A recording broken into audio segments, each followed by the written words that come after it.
Hello বন্ধুরা, শুভ দুপুর। কালকে ভিডিও করেছিলাম রান্না, সেটাই আমি এখন দেখাচ্ছি। কালকে কাঁচা কলার কোপ্তা করেছিলাম।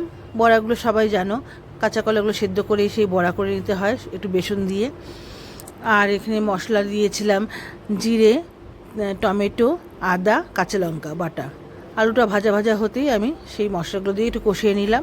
তারপর জল দিয়ে ঝোল দিলাম। এখন আলুগুলো সেদ্ধ হলে ব্যাস আমি বড়াগুলো ঢেলে দেবো, দিয়ে 3-4 মিনিটের মতন ফুটিয়ে নামিয়ে নেব। বেশি ফোটালে আবার বড়াগুলো নরম হয়ে যাবে বেশি।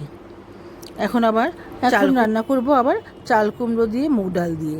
সেটা একটু করে নিলাম, যেহেতু অল্প চাল কুমড়া ছিল, নষ্ট হয়ে যাবে, তাই আমি করে নিলাম চাল কুমড়ো দিয়ে মুগ ডাল দিয়ে ঘন্ট। মাছ রান্না করব, ভোলা মাছ। গঙ্গা সামনেই, গঙ্গার একদম তাজা ভোলা।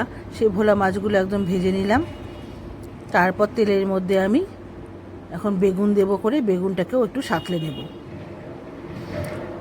তাহলে আমার হাফ সেদ্ধ হয়ে যাবে বেগুন। কারণ এই বেগুনগুলো সহজে গলতে চায় না। বেগুনগুলো একটু করে নিলাম।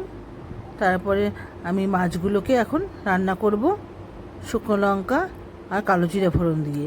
মাছে মশলা দিলাম 1 চামচ, বড় চামচের পোস্ত আর সাদা সর্ষে, কালো সর্ষে দিয়ে কাঁচা লঙ্কাও বেটে নিয়েছিলাম, তবু উপর থেকে আমি কতগুলো কাঁচা লঙ্কা দিয়ে দিলাম, কারণ একটু ঝাল ঝাল যারা খেতে ভালো লাগে। এবার টমেটো দিয়ে দিলাম কটা। এইভাবে দিয়ে জল দিয়ে একটু ফুটে উঠলেই আমি মাছগুলোকে দিয়ে দেব।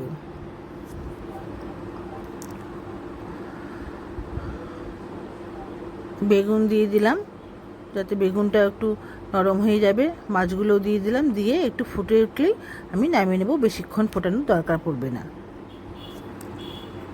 ব্যাস এইভাবেই আমার মাছ রান্না হয়ে গেল।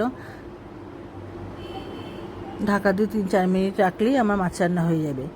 মাছটাও রান্না করে ফেললাম। এইভাবে সব কিছু রান্না করে ব্যাস আজকের মতন এখানেই রান্না শেষ করলাম।